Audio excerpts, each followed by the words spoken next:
Kassim Majaliwa, Mheshimiwa Profesa Ibrahim Khamis Juma, Jaji Mkuu wa Mahakama ya Tanzania, Mheshimiwa Kizito Mhagama, Mwenyekiti wa Bunge, kwa niaba ya Mheshimiwa Spika, Mheshimiwa Damas Ndumbaro, Waziri wa Katiba na Sheria, waheshimiwa mawaziri na manaibu mawaziri wote mliopo hapa, Mheshimiwa Hamza Said Johari, mwanasheria mkuu wa serikali na wanasheria wakuu wastaafu, namwona Mheshimiwa Jaji Feleshi, Masaju simuoni, nadhani yuko ana makesi yake kule. Lakini pia nitambue uwepo wa Mheshimiwa Jaji Kiongozi, Mheshimiwa Mustafa Siani,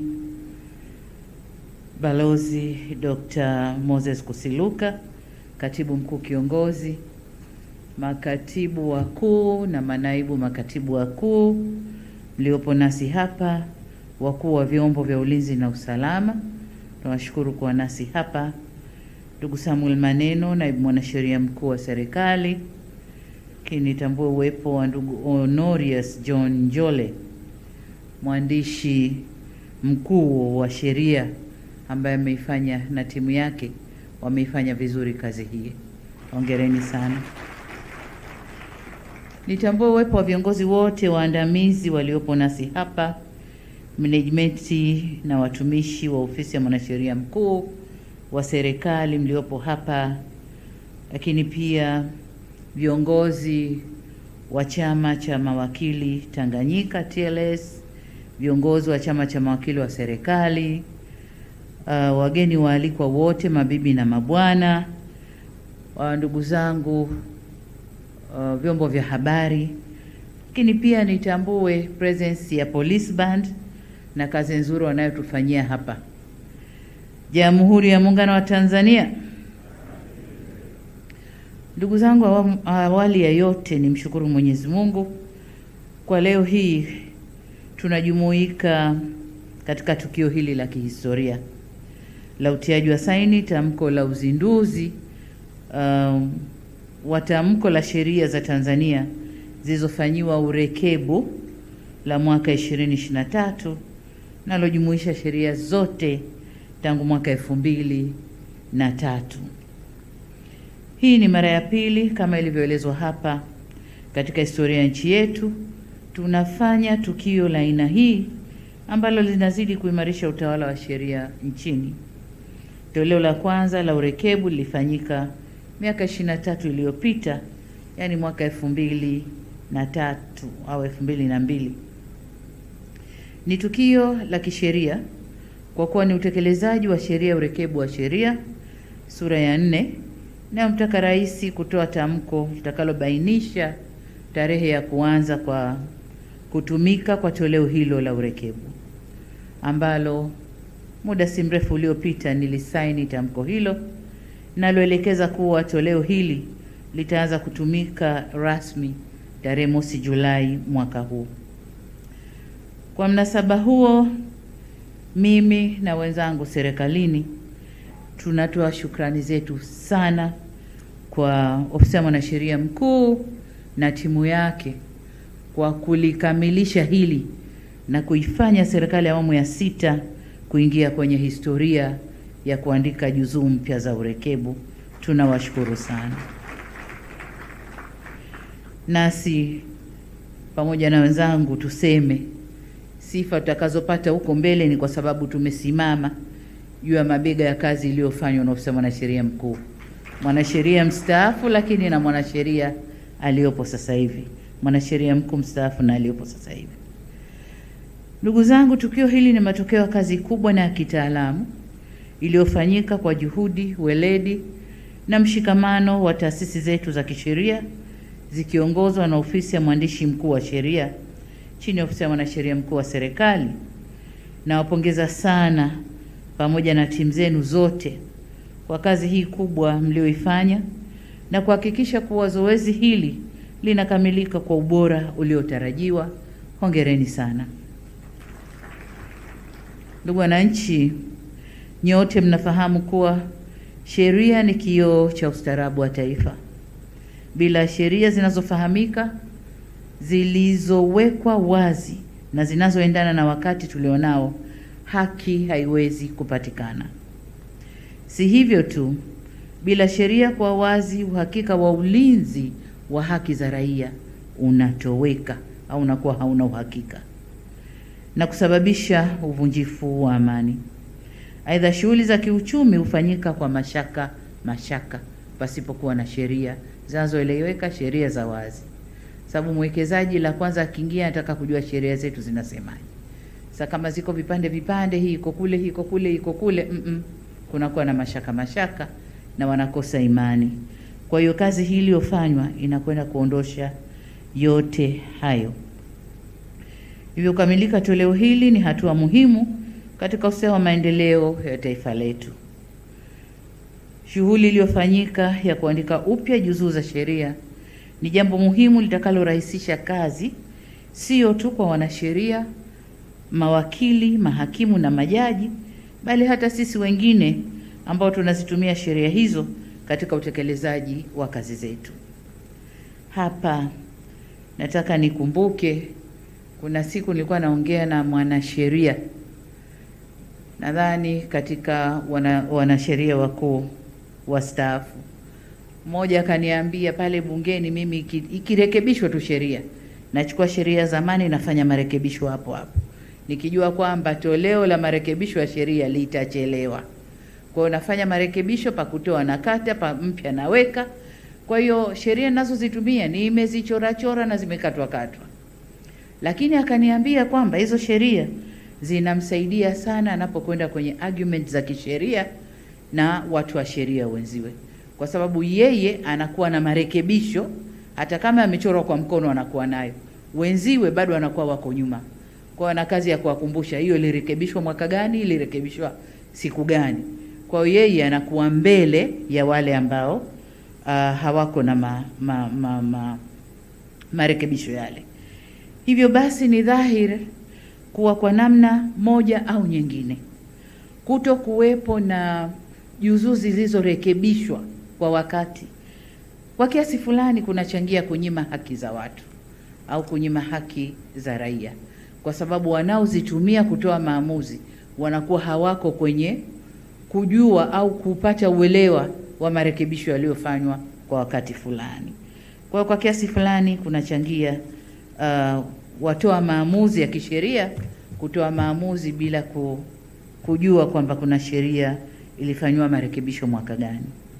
Kwa hiyo tukio hili tunalolifanya leo, kuzindua urekebu wa sheria zilizojumuisha mabadiliko yote yaliyofanyika katika sheria kuanzia mwaka 2003 hadi Disemba 2023, linakwenda kurahisisha upatikanaji wa haki kwa wananchi, na kwamba sheria zote kuu 446 zimehusishwa kwenye mabadiliko haya. Kwa hiyo tuna sheria mpya zilizoandikwa upya, na sasa hakuna haja ya wale wanasheria kuambizana, hebu rifaa sheria mwaka fulani, hebu rifaa sheria kifungu fulani cha mwaka fulani, hebu sheria fulani ilisema hii, iliondoa kifungu hiki. Sasa zote zimeandikwa upya na zinapatikana pahali pamoja, na kufanya kazi imerahisishwa. Lakini mbali ya hilo, zimepangwa vizuri pia. Sasa kwa upande wa mahakama, tunatazamia itapunguza muda unaotumika kwenye kufanya utafiti ili kupata uhakika wa sheria inavyosema, na hivyo kurahisisha maamuzi. Lakini zaidi ya hapo, juzuu hizi za sheria zilizorekebishwa ni muhimu sana katika kuongeza uwazi na kuzidi kujenga imani ya wananchi kwa serikali yao. Aidha, ni nyenzo muhimu itakayosaidia kupunguza matumizi mabaya ya madaraka na kuziba ombwe la kisheria lilokuwa likitumika kuchochea rushwa. Hapa sasa linakwenda kuzibwa.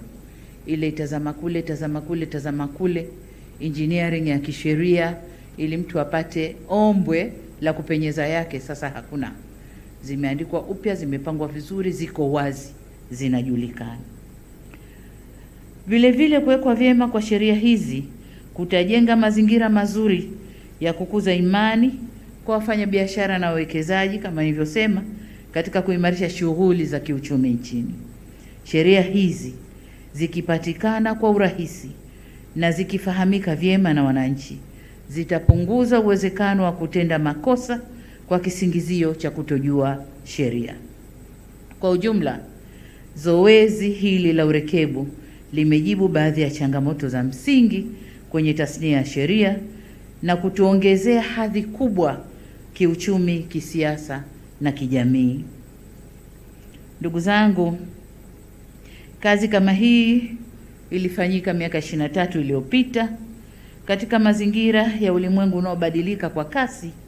Tukiangalia mabadiliko ya kasi yanayoendelea nchini kwetu, tunapaswa kujiandaa na utayari wa kufanya mabadiliko ya kisera, kisheria, kitaaluma na kimifumo ya kitaasisi zetu. Maendeleo ni kujitathmini, kujielewa, kujipanga vyema na kubadilika, na hichi ndicho kilichofanyika. Sasa kwa mnasaba wa shughuli hii, niliangalia takwimu za mwenendo wa kasi ya kutunga na kurekebisha sheria nchini. Nimeona kuwa katika zoezi la urekebu wa sheria la mwaka 2002, idadi ya sheria zilizofanywa urekebu zilikuwa 415. Mwaka 2023 idadi hii imeongezeka kidogo hadi kufikia 446. Hata hivyo, ili kupata picha kamili, inabidi kuangalia takwimu za sheria mpya zilizotungwa, zilizofutwa na zilizotungwa upya kuanzia mwaka 2002 hadi mwaka 2023. Takwimu hizo zinaonyesha kwamba sheria 171 zilifanywa mabadiliko makubwa kati ya sheria 446.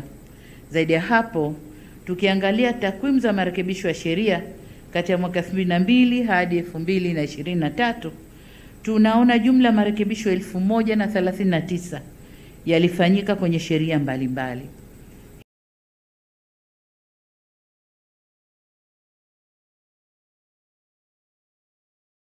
Hii ni kuonesha kuwa jinsi nchi yetu inavyofunguka na kuleta maendeleo, kunahitajika pia mabadiliko ya sheria zetu ili kuimarisha utawala bora na kulinda haki na maslahi ya jamii, lakini maslahi ya taifa letu pia. Hasa kwa kuzingatia takwimu hizi, Mheshimiwa Mwanasheria Mkuu, uhuishaji wa sheria zetu haupaswi kuwa tukio la miongo miwili, yani miaka 20 na kuendelea, lakini kama ulivyosema, napaswa kuwa la kila baada ya mwongo mmoja, miaka 10.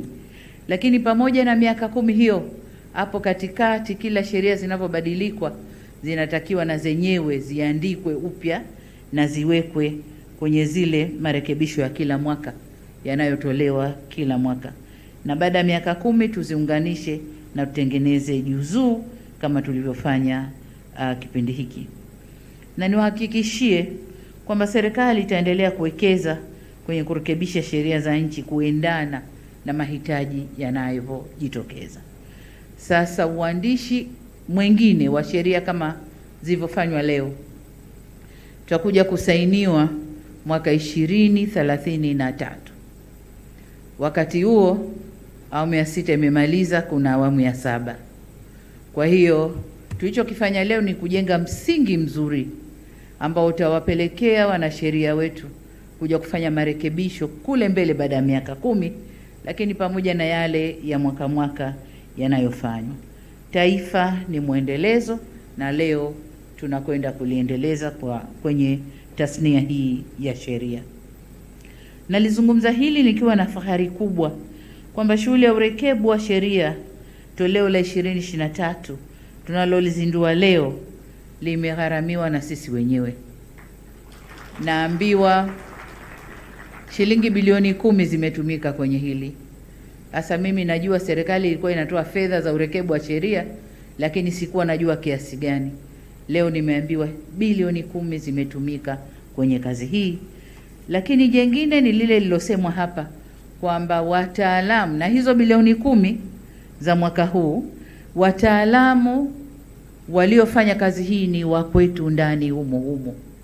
Ukilinganisha na lile la mwaka 2003 ambapo Benki ya Dunia ndio ilifadhili wakati ule na wataalamu kutoka nje ndio walifanya kazi ile.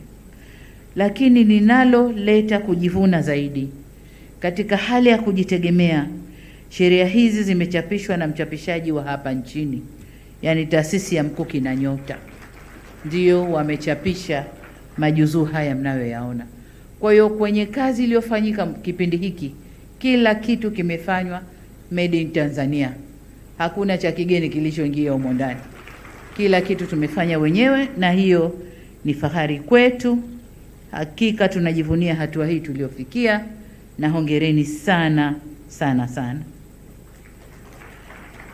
Ndugu zangu, bila shaka mafanikio kukamilisha toleo hili la 2023 yamechagizwa na kuimarishwa kwa ofisi ya mwanasheria mkuu wa serikali, kuanzishwa kwa ofisi ya mwandishi mkuu wa sheria ili kuongeza ufanisi katika uandishi wa sheria, pamoja kuongezeka kwa watumishi wenye weledi na utaalamu wa kuandika sheria hizo. Ndugu wananchi, Baba wa Taifa Mwalimu Julius Kambarage Nyerere aliwahi kusema kwamba serikali ni sheria. Hakuna kitu kinaitwa serikali bila sheria, na sheria zikishaundwa ni lazima zifuatwe, zitekelezwe. Zoezi tunalolifanya leo linaloongeza uwazi, uhakika na urahisi wa kuzipata sheria ni hatua muhimu ya kimkakati katika kulinda na kuendeleza misingi ya utawala bora na utawala wa sheria nchini. Vile vile ni sehemu ya jitihada mbalimbali zinazofanywa na serikali katika kurahisisha utoaji wa haki nchini. Sambamba na hili, serikali imeimarisha uwekezaji wa kimiundombinu na rasilimali watu ili kurahisishia wananchi kupata huduma za kisheria. Tumeshuhudia uwekezaji wa miundombinu ya mahakama katika ngazi mbalimbali, pamoja na kuongeza rasilimali watu, hatua zilizochangia kuanza kupungua kwa muda unaotumika kukamilisha mashauri mahakamani. Katika hatua nyingine, tumeimarisha huduma za msaada wa kisheria kupitia kampeni mbalimbali, lakini kuna kampeni maarufu ya msaada wa kisheria ya Mama Samia Legal Aid, ambayo tumeweza kuongeza uelewa masuala ya kisheria kwa Watanzania. Na kampeni hii leo ilikuwa tuwe na wenzetu kutoka Zanzibar. Kuna watu kutoka Zanzibar? Wawakilishi wawili wako hapa. Lakini ilikuwa tu na waziri na mwanasheria mkuu na wengine. Lakini leo hii kampeni ya Samia Legal Aid inazinduliwa rasmi Zanzibar. Na ndio maana wameshindwa kuja hapa, kwa sababu wanafanya hilo. Kwa hiyo hii nayo ni hatua muhimu ambayo inaeneza uelewa wa sheria, lakini kuhakikisha wananchi wetu wanapata haki zao kama wanavyostahili.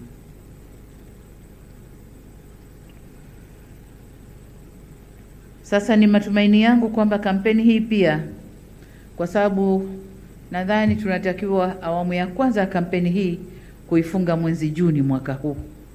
Sasa awamu ya pili tutakapoizindua kampeni hii, katusaidie sasa ishirikiane na vyombo vya habari, lakini pia vyombo vingine vya sheria kusambaza juzuu hizi kwa wananchi na kufanya zijulikane. Na hasa kwa kuwa agizo langu kwenu kwa mwandishi mkuu wa sheria kwenda kufanya tafsiri ya haraka ya Kiswahili, sababu Kiswahili ndicho tunachokitumia nchini.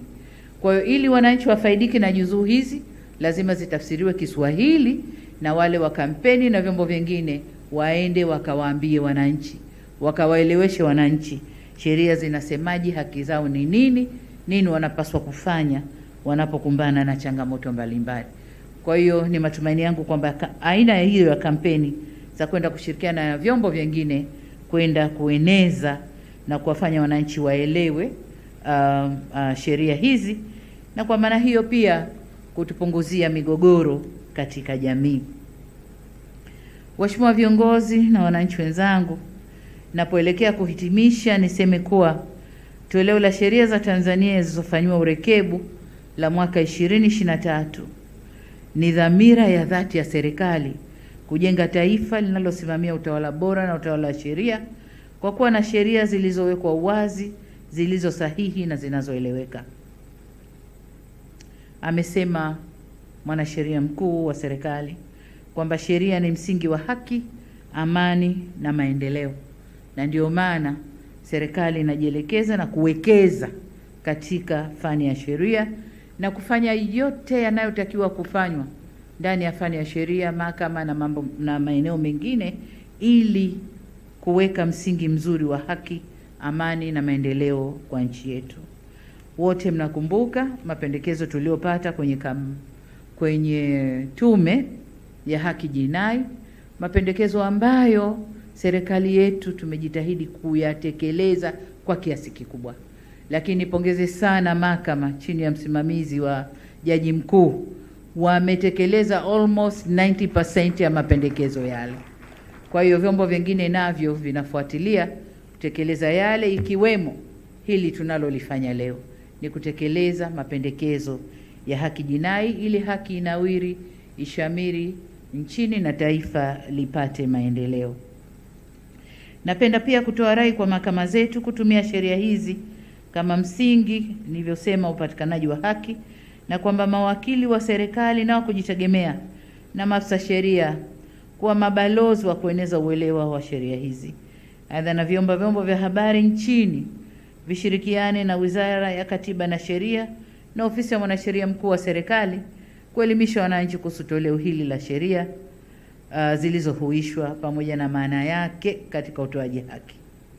Kwa upande wa Wizara ya Katiba na Sheria pamoja na Ofisi ya Mwanasheria Mkuu wa Serikali, na waelekeza kuhakikisha kuwa na utaratibu mzuri unawekwa wa upatikanaji wa toleo la urekebu utakaowezesha zoezi hili kuwa endelevu. Tukaangalie namna tutakavyoweza kutumia tehama, kuharakisha usambazaji na kukuza uwazi wa sheria kwa umma. Lazima zikae, zionekane, watu wazielewe, ziwe accessible kwenye mitandao huko. Mtu akiingia ana search toleo jipya, sijui juzuu rekebu, anaiona inatoka, anafungua anachokitaka, anasoma na anapata uelewa. Mwisho kabisa, nirejee kwa serikali ni sheria. Hivyo ninaendelea kuwasihi wahusika wote muendelee kusimamia uwajibikaji, uadilifu na ubora katika utendaji wa shughuli mbalimbali za kiserikali. Na baada ya kusema hayo, na kwa heshima kubwa, sasa natamka rasmi kuwa toleo la sheria za Tanzania zilizofanywa urekebu la mwaka 2023 sasa limezinduliwa rasmi. Naomba tusimame kwa heshima na taadhima.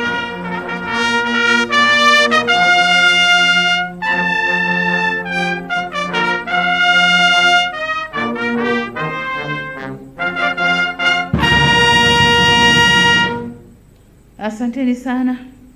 Na Jamhuri ya Muungano wa Tanzania, kazi iendelee. Tumelala jamani. Tumezindua sheria mpya leo hapa na tunatakiwa tukazisimamie huko.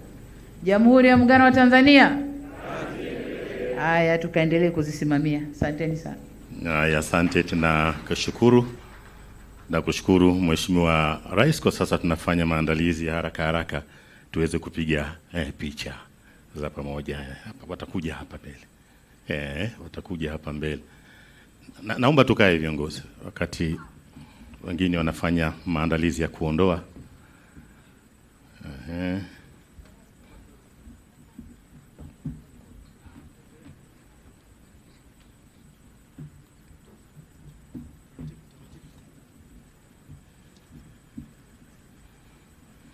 Jambo kubwa la kujivunia kama alivyozungumza mwanasheria mkuu wa serikali, toleo lile la mwaka 2002 tulipata udhamini kutoka Benki ya Dunia, wataalamu kutoka Afrika Kusini, lakini toleo hili tumefanya wenyewe kwa fedha zetu na kwa kutumia wataalamu wetu. Hebu tujipongeze wa Tanzania kwa makofi mengi sana.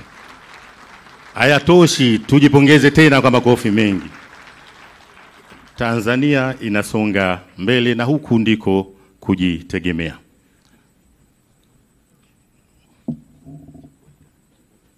Mheshimiwa Waziri Mkuu, Mheshimiwa Jaji Mkuu, Katibu Mkuu Kiongozi, Mheshimiwa Waziri